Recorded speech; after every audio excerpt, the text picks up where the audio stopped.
जय महाकाल, जय माँ भगवती काली।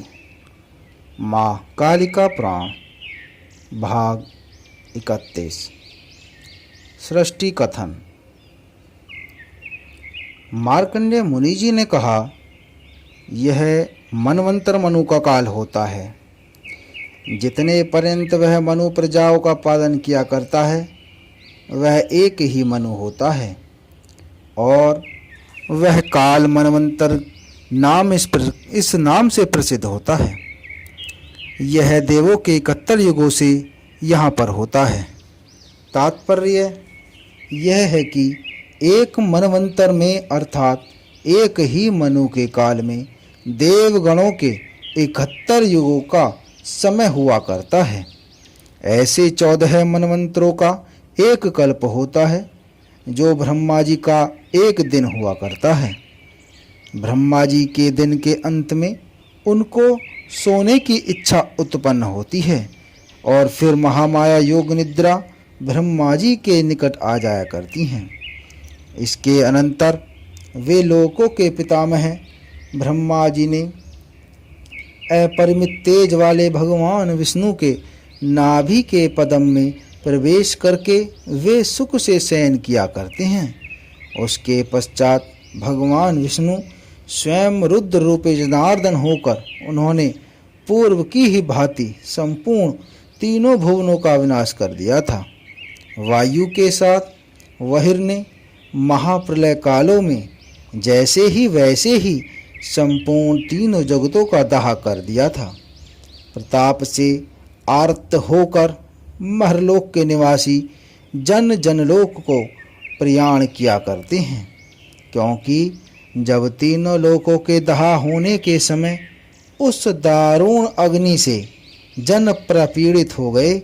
इसके अनंतर कालांतर महामेघों जिनकी गर्जना की महाध्वनि थी समुत्पादित करके महावृष्टि से तीनों भुवनों को आपूरित करके चलती हुई तरंगों वाले जलों के समूह से जो ध्रुव के स्थान पर्यंत संगत थे और घोर वृष्टि की थी। फिर वह जनार्दन प्रभु इन तीनों लोकों को अपने उदर में रखकर वे परमेश्वर शेष के पर्यक पर शयन किया करते हैं। वे जगत के गुरुदेव ब्रह्मा को अपनी नाभि के कमल में शयन किए हुए संस्थापित करके इन तीनों लोकों को श्री के सहित दग्ध करके और भक्षण करके नारायण के स्वरूपधारी ब्रह्म सरो की सैया में शयन किया करते हैं, अर्थात शेष सैया पर सो जाते हैं। त्रैलोक्य के ग्रास से ग्रहित वे प्रभु योग निद्रा के वशीभूत हो गए हैं। जिस समय में कालाग्नि ने संपूर्ण त्रिलोकी की दग्ध कर दिया था, उसी विष्णु के समीप में समागत हो गए थे। उनके द्वारा त्यागी हुई पृथ्वी एक ही क्षण में नीचे की ओर चली गई थी और वह कूर्म के पृष्ठ भाग पर पतित होकर उस समय विकीर्ण सी हो गई थी। कूर्म ने भी बड़े भारी प्रयत्नों से जल में चलती हुई पृथ्वी को पैरों से ब्रह्मांड पर आक्रमण करके पृष्ठ पर धरा को धारण किया था। ब्राह्मण के खंडों से संयोग से वह पृथ्वी चूर्ण हो गई थी। इससे भगवान कूर्म रूपधारी जनार्दन ने उसको परिग्रहित कर लिया। चलते हुए जल के समूह में संसर्ग से चलती हुई धरा से उस समय में कूर्म पृष्ठ बहुतर वरंडी से वितिति भूत अर्थात विस्तृत कर दी थी।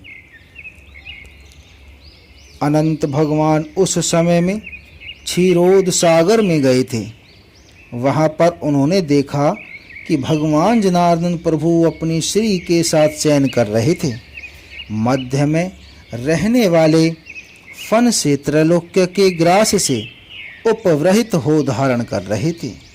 महान बल वाले ने पहले फन को चौड़ा कर ऊर्ध्व में पद्म बनाकर उन शेष नागधारी ने परमेश्वर भगवान विष्णु को समाच्छादित कर दिया था।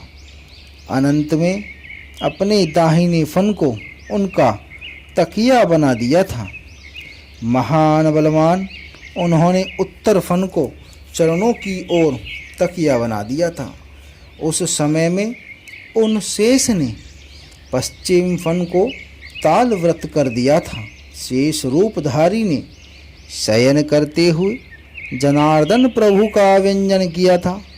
महान बलधारी उन्होंने ऐशानी फन से शंख, चक्र, नंदक, अशी और 2 इषुधियों को और गरुण को धारण किया था। गदा, पदम, साधनुसंग तथा अनेक आयुधों को, जो भी अन्य उनके अस्त्र थे, उनको आग्नेय दिशा वाले फन से धारण किया था। उस समय में भगवान हरि के शयन अर्थात शय्या के लिए अपने स्वीकीय शरीर को बनाकर जल से मग्न पृथ्वी का अधरकाय से आक्रमण करके स्थित हुए थे। त्रैलोक्य ब्रह्मा के सहित तथा लक्ष्मी से समन्वित सामासंग जगत के बीज स्वरूप और जगत के कारण के भी कारण जनार्दन प्रभु को धारण किया था। वे जनार्दन प्रभु नित्यानंद स्वरूप हैं, वेदों से परिपूर्ण हैं, ब्राह्मण्य हैं, जगत के कारण के भी कारण हैं, जगत के कारण करता हैं, परमेश्वर हैं, भूत, भव्य और भव के नाथ, बराबर गति से संयुक्त हैं। ऐसे हरि को सिर से धारण किया था और अपने शरीर को भी धारण कर लिया था। इस रीति से अव्यय नारायण हरि भगवान ब्रह्मा जी ने दिन के प्रमाण से निशा और संध्या को अभिव्याप्त करके शयन किया करते हैं। यह प्रलय जिससे ब्रह्मा के दिन दिन में होती है, इसी कारण से पुरातत्व के ज्ञानी जन इसको दैनंदिन ख्यापित किया करते हैं, अर्थात कहा करते हैं। उस निशा के व्यतीत हो जाने पर लोकों के पिता ब्रह्मा जी निद्रा को त्याग करके उन्हें सृष्टि की रचना के लिए समुत्थित हो गए थे, अर्थात जागकर खड़े हो गए थे।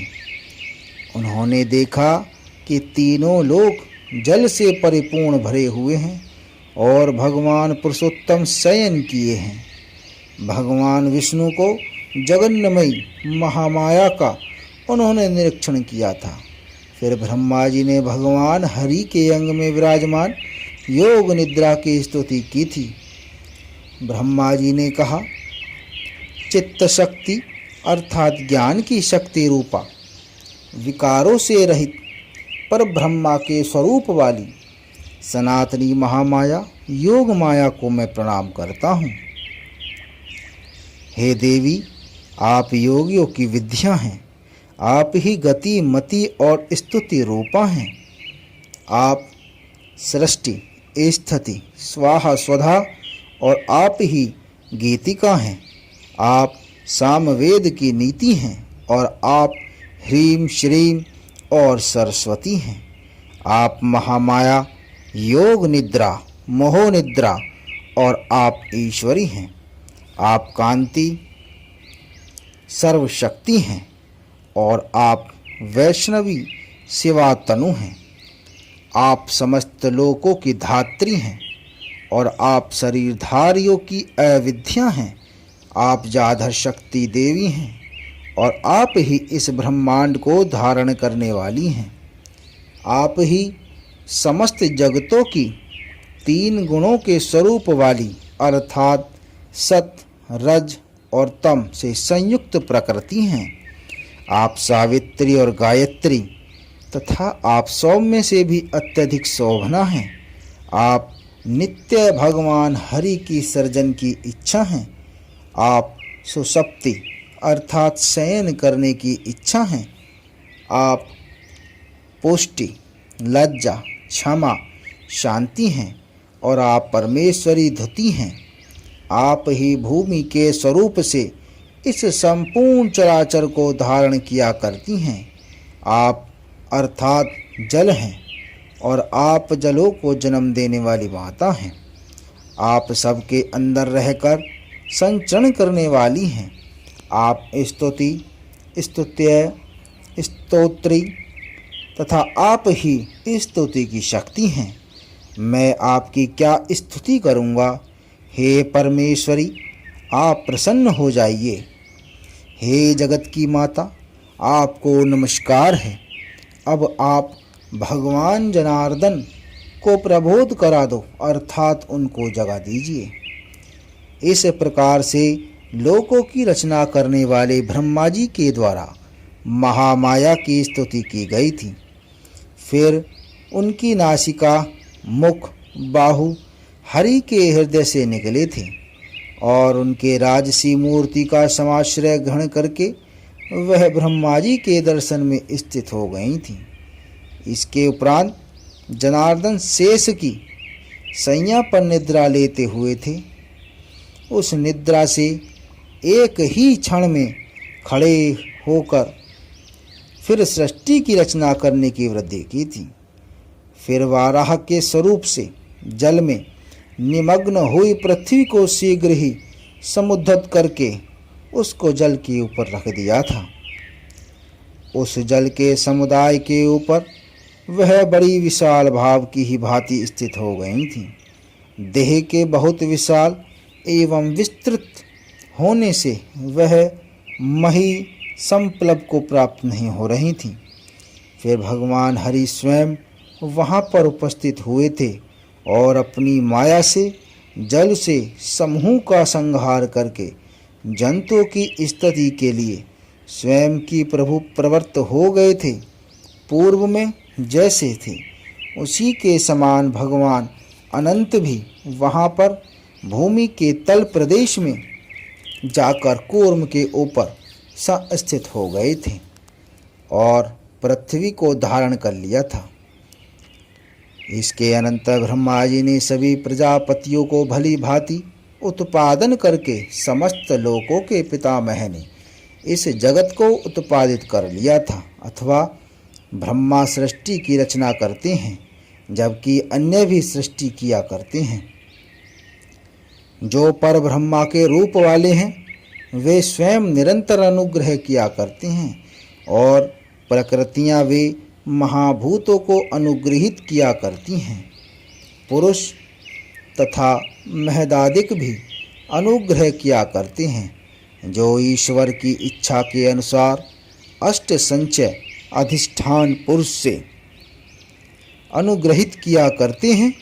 पुरुषों के अधिष्ठान से और महाभूतों के गुण से उसी भांति से महदादि का और महात्मा काल के अधिष्ठान से तथा प्रधान के अधिष्ठान से जो कुछ समुत्पन्न होता है अर्थात अचर और जंगम अर्थात चेतन, स्थिर अथवा अद्भुत, हे द्विज श्रेष्ठो, सभी कुछ अधिष्ठान से उत्पन्न होता है। जैसा कि पूर्व में दिखाया था वह सब आपको बतला दिया था। जिस प्रकार से इस जगत के प्रपंच की परा असारता दिखलाई थी और जहाँ पर सार दिखलाया है, हे द्विजो, वह आप मुझसे अगले भाग में स्मरण करिए।